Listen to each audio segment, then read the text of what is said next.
Della Langford yanked her coat off the back of a chair and shoved her arms into the sleeves, her heels clicking sharply against the marble floor as she turned toward the exit. She'd had enough of this party. She didn't belong here. The towering crystal chandeliers, the designer gowns, the champagne glasses that seemed to refill themselves, it was all beautiful, but none of it was hers. She'd only come because her roommate's cousin worked for the event planner and snagged her a last-minute invite. Networking, they'd said. But 3 hours in, Della hadn't spoken to anyone who remembered her name for more than a second, and her feet were killing her. She slipped past another couple laughing near the bar, their arms tangled like they'd known each other forever, and muttered under her breath, "Okay, time to leave before I start crying in a corner like a movie cliché." She didn't notice the man by the balcony watching her. Mason Decker leaned an elbow on the rail. His gaze narrowed on the woman threading through the crowd like she was trying to disappear. He didn't know her name, but he'd noticed her earlier. She'd fidgeted with her glass, smiled politely at people who barely acknowledged her, and kept looking at the door like she was waiting for someone who never came. She looked like the only real person in the room. When she disappeared through the exit, something in his chest tugged. Most of the women here wore designer labels and flirted like it was a business deal, but her dress was a little too simple, her clutch a little too worn, and her expression like she wanted to be anywhere else but here. Without thinking, Mason pushed off the balcony railing and followed. Outside, the air was crisp and biting. Della hugged her coat tighter around her as she walked past the line of sleek black cars idling by the curb. She didn't call a ride. She didn't want to wait around, didn't want to explain why she was leaving early. She just needed some air, a few blocks of walking. Then maybe she could forget how out of place she'd felt. Footsteps came up behind her, quick but not rushed. "Hey, sorry, wait up." She turned fast, heart thudding as a tall man in a black suit caught up to her, his coat open, tie loose like he'd just stepped out of a movie scene.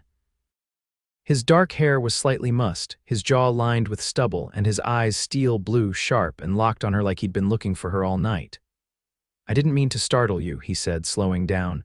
"You left kind of fast," she blinked. "Do I know you?" "No, I mean, not yet, I just noticed you leaving. You looked like you could use someone to walk with." Della raised an eyebrow.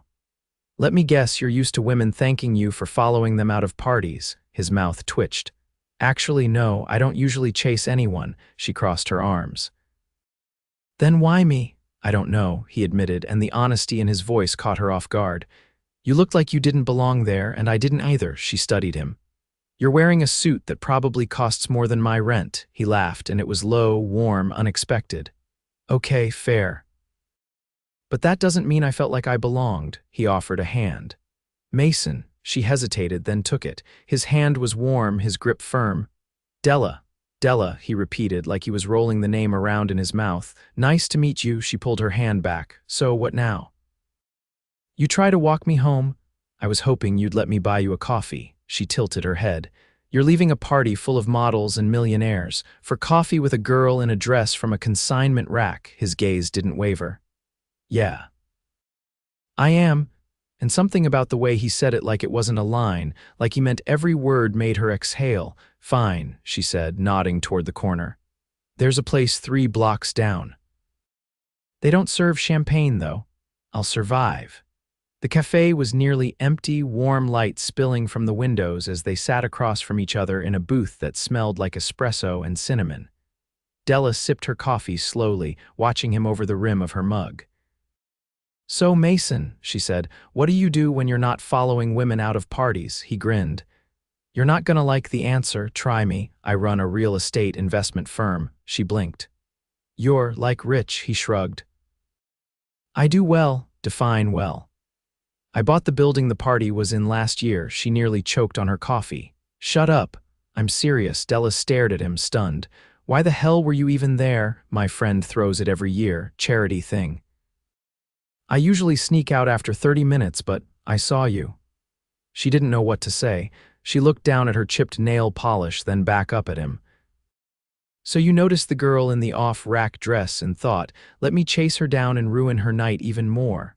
"I thought," he said softly, "you looked like someone I wanted to know." Silence stretched between them, her voice came out quieter. You don't know anything about me. Then tell me something. She hesitated, then said, I'm a graphic designer, freelance, between gigs right now. I moved to the city 9 months ago and I'm still sleeping on a futon in my best friend's apartment. He didn't laugh, didn't flinch. I'm 33, I live alone, I've never been married, and I'm tired of everyone pretending like money makes you interesting. Della blinked. That was weirdly honest. I figured you'd prefer it that way. She smiled, just a little. I do. An hour passed, then 2. They didn't even realize how late it was until the barista turned the lights up, signaling closing time. Outside, Della hugged herself against the wind. Thanks for the coffee. Mason looked at her like he didn't want the night to end. Can I see you again? She hesitated. Are you always like this? Like what? Charming, intense, kind of reckless. I don't know, he said, eyes locked on hers. I've never met you before. A beat passed, then she smiled. Okay, one more coffee. But no more chasing me down alleys, got it. I'll try to restrain myself. She turned to walk away, her heart pounding for reasons she didn't understand. She didn't look back. She had no idea the millionaire who followed her out of that party just fell for her. And he wasn't going to stop until she knew it. The second time Mason saw her, she was standing in the rain. Not on purpose, her umbrella had flipped inside out in the wind, and she was wrestling with the uncooperative metal arms while trying to shield a portfolio case under her coat. She didn't notice him at first. He'd been stepping out of a car, leather shoes splashing into a shallow puddle, when he caught sight of her at the corner across the street. Her hair was damp, her coat soaked through at the shoulders, and she looked like she was debating whether to scream or laugh at the sky. He didn't hesitate. By the time Della glanced up, he was already beside her, holding out his umbrella without a word. She blinked. What, how? You're not seriously going to fight that thing all the way down the block, are you? She looked at the mangled umbrella skeleton in her hand, then at him. You're stalking me now, he gave a short, amused exhale. Lucky coincidence, I had a meeting nearby. She squinted at him. You're not lying, are you? Would I be standing in the rain in $2,000 shoes if I was? She huffed, but her mouth tugged upward. Fine. But I'm not letting you walk me the whole way like some knight with a luxury umbrella. I'll settle for half. They shared the umbrella, shoulders brushing as they walked. Della's hair stuck to her cheek in wet strands, and she kept one hand on her portfolio case like it was fragile cargo. What's in there? He asked, glancing down. My entire week, she muttered. I've got a pitch meeting. Local boutique wants a rebrand. If they like my concepts, I might actually be able to pay more than rent this month. Show me, she blinked. What? Your work? Della raised an eyebrow. You don't even know if I'm any good. I'm curious. She hesitated, then reached into the case and pulled out a folded board with her mock-ups. Bright, minimalistic designs, bold fonts, a logo that played off negative space in a way that was clever without trying too hard. Mason stopped under the awning of a deli and studied the pieces carefully, rain dripping from the umbrella's edges behind him. This is clean, smart, you've got a good eye, her lips parted. You actually know design. I hire people who do, and fire the ones who fake it. She stared at him. You're not just saying that to be nice. Nice is telling someone their work has potential. This is better than potential. Della looked away, and for a second, he saw something flicker across her face, like hearing that meant more than she'd let on. They made it to the boutique just as the rain started coming down harder. Della turned to him beneath the awning. You didn't have to walk me all the way here, I know. Her voice was softer now. Thanks. He glanced at the boutique's door, then back at her. You're going to crush it in there, she gave a shaky laugh. I'm half soaked and look like I ran through a wind tunnel. Maybe, but you've got something none of them do. Della tilted her head. What's that? You actually care? She opened her mouth, then closed it again. For the first time all morning, she looked steady. Coffee after? He asked. I don't know how long I'll be. I'll wait. She studied him like she couldn't decide if he was for real. Finally, she nodded. Fine, but pick somewhere cheap. I'm not showing up to a cafe where the napkins cost more than my groceries. He lifted a hand in mock surrender. Noted. When she disappeared through the glass doors, Mason turned and walked to the end of the block, then crossed to the cafe diagonally across the street. He took a seat by the window, ordered a black coffee and pulled out his phone, but he didn't look at it. He watched the door across the street instead. 40 minutes later, she stepped out, hugging the portfolio case to her chest. Her face was unreadable until she spotted him through the window, and then she smiled. Not a thank you smile. Not a polite one, the kind that made his stomach tighten. She came in, shook out her coat, and dropped into the chair across from him. "You waited. I said I would. They want me to start Monday," she said, a little breathless. "It's only for a month, but you got it." She nodded, blinking fast. "I got it." He reached across the table and tapped his fingers lightly on the surface, not touching her hand, but close. "Told you you would." Della leaned back and looked at him, really looked. "Why are you doing this?" "What do you mean? You don't know me. You don't owe me anything. I'm not some charity case. I know that." "Then why?" He didn't answer right away. His gaze dropped for a second, then lifted again. "Because the first time I saw you, I couldn't look away, and I've been thinking about you ever since." She didn't laugh, didn't joke it off. She just said, "That's not something people say." "I'm not most people." Della looked down, then exhaled slowly. "I'm not used to this." "To what?" "Someone seeing me and not expecting anything." Mason leaned forward. "You don't owe me anything." "This isn't a game to me." Her fingers brushed the edge of her coffee cup. "What if I can't give you more than this? Then I'll take this. For now." He stood, tossed a few bills on the table, then held out his hand. "Where are we going?" "Somewhere dry. I'm not dressed for anywhere fancy." "We're not going anywhere fancy." She hesitated, then took his hand. They stepped out into the street again, the rain finally starting to fade, and for the first time in weeks, Della wasn't running towards something or away from anything. She was just walking beside someone who made her feel like she mattered. And she had no idea that a man who never waited for anything was already planning to wait for her as long as it took. The elevator doors opened directly into the suite. Della stepped inside cautiously, her heels clicking against the polished wood floor as she took in the space. It wasn't just spacious, it was architectural elegance. Floor-to-ceiling windows looked out over the skyline, and the city blinked back at her like 1,000 tiny stars. A sculptural chandelier hovered above a glass dining table set for two. A bottle of wine breathed beside a tray of figs and cheese she definitely couldn't pronounce. She turned toward Mason, still holding her coat in one hand. "You didn't mention this was your place." "You didn't ask," he said, setting his phone on a marble console. "Is it too much?" She looked around, then back at him. "It's like walking into a magazine, but it's also weirdly quiet." "I like quiet," he said.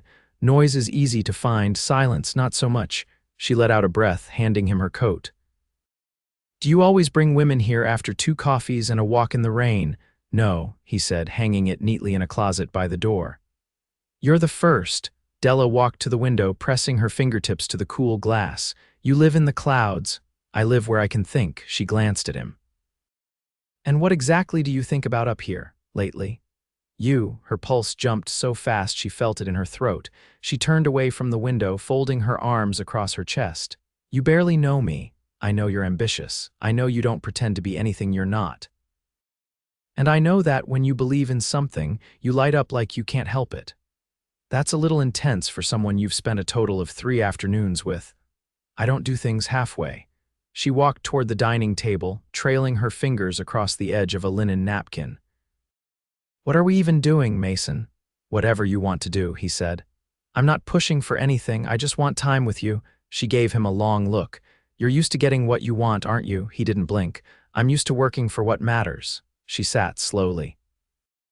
"And you think I matter?" "I know you do." The silence stretched between them, but it wasn't uncomfortable. It was thick with everything unsaid.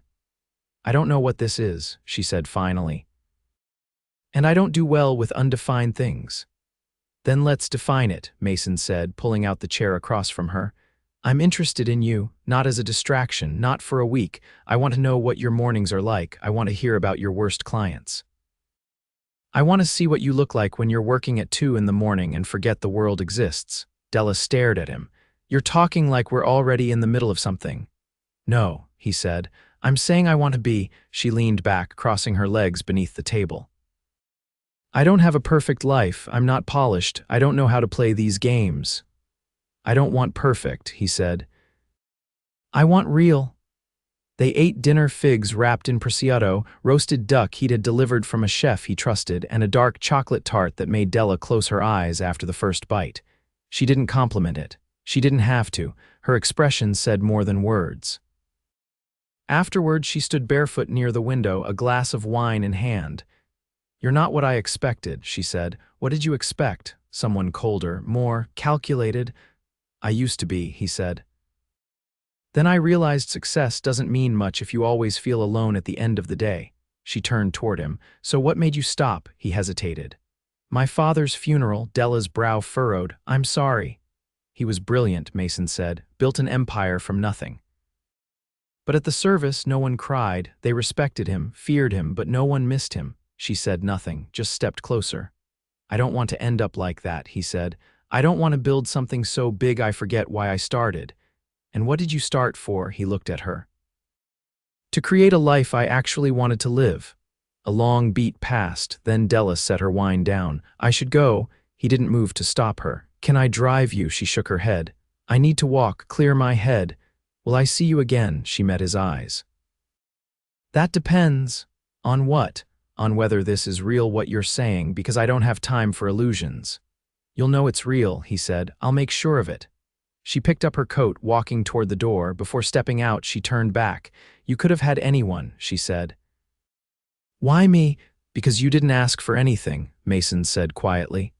And still, I want to give you everything.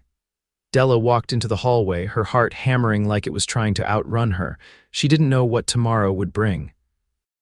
But for the first time in years, she wasn't afraid of what came next. She was afraid of how much she already wanted it. The elevator opened to chaos. Della stepped into the lobby of Mason's office tower, clutching a sleek black folder under her arm, her heart thudding like a warning. She hadn't planned to come here. In fact, she'd spent the last 3 days avoiding him. But the email had arrived that morning, forwarded by the boutique's owner with a subject line that read, Decker Holdings interested in collaborative brand expansion, her work, not Mason. Not a date, a real opportunity. The receptionist looked up, surprise flickering across her face. Miss Langford, Della nodded, adjusting the strap on her shoulder.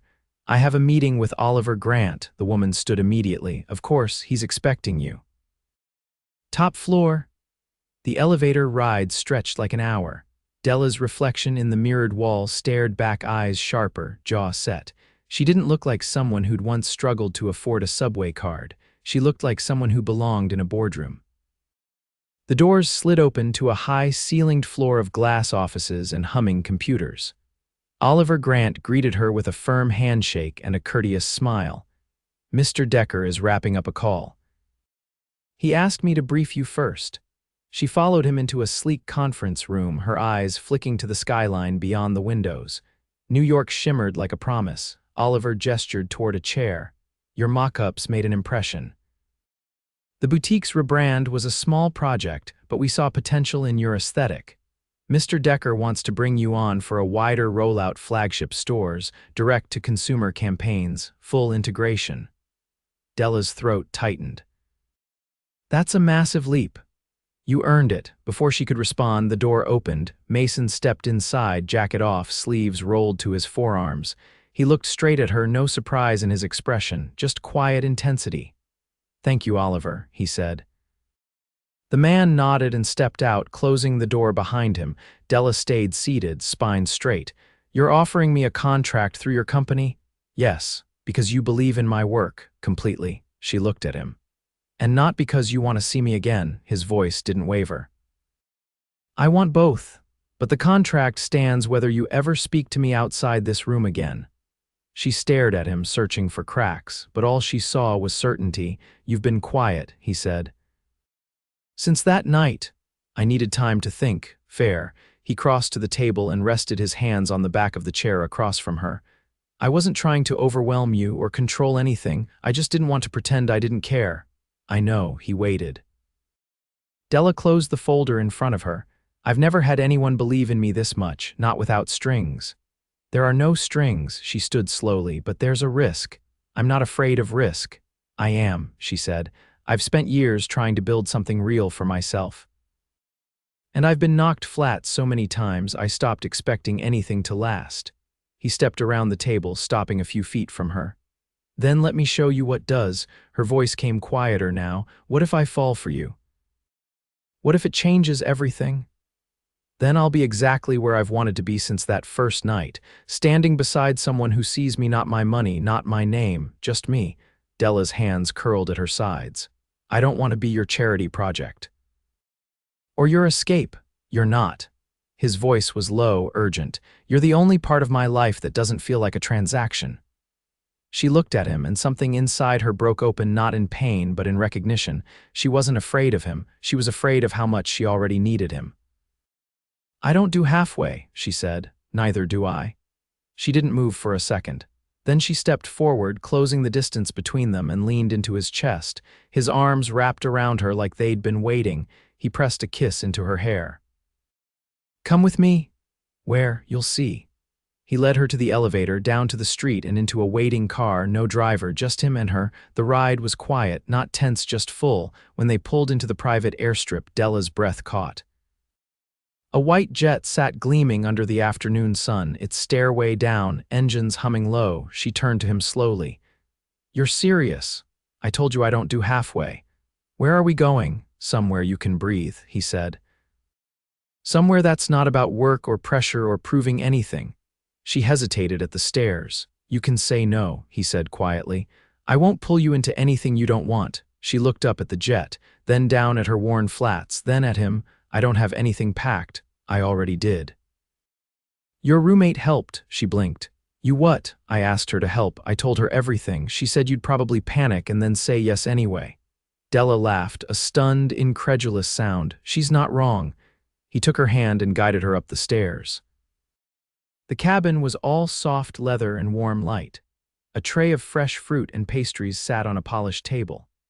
A bouquet rested beside it, wildflowers, not roses. She sat slowly, fingers trailing over the seat's stitching. Mason knelt beside her, one hand on her knee. You don't have to fall in love with me today or tomorrow, but I'm not going anywhere. Her throat tightened.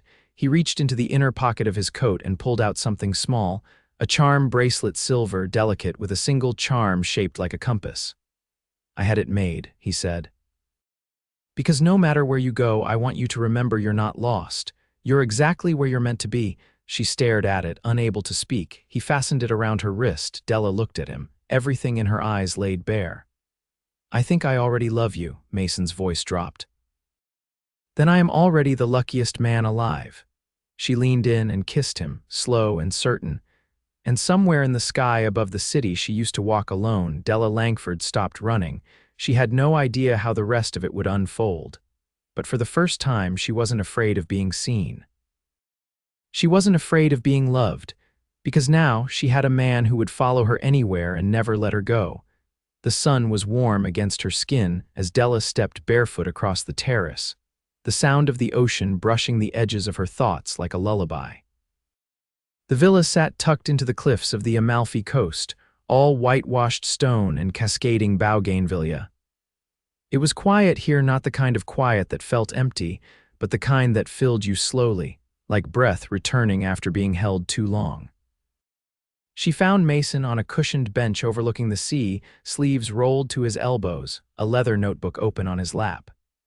He was sketching lines, angles, and notes about a new property he was considering for restoration. Not for profit, for preservation. He said something about history deserving to be lived in, not just looked at. You're working, she said, sinking beside him. Barely, he murmured. I like the view too much. She leaned into him, the salty breeze tugging strands of her hair loose. How long are we staying here? As long as you want. You said that in Paris, and in Santorini and Milan. I'm starting to think you've never heard of return flights. I've heard of them, he said. I just don't book them, she laughed, resting her head against his shoulder. You really don't do anything halfway. He brushed his fingers gently along her wrist, over the compass charm that rarely left her skin now. You haven't asked to leave. That's because I'm still deciding if this is real or the best dream I've ever had. He turned to her. Do dreams pay you a design contract with full ownership rights and creative control? Her lips parted. You finalized it, this morning. You'll have your own creative division by the end of the month. I already spoke to the legal team. She sat up straighter. You didn't have to, I wanted to. This is your work, Della. I just opened the door. You're the one walking through it. You could have kept control. I don't want control. I want to watch you build something that's entirely yours. She stared at him, blinking against the sudden rush of heat behind her eyes. You sure you're not secretly a poet? I like to think I'm just a man who finally figured out what matters. And what's that, you? The words didn't need embellishment.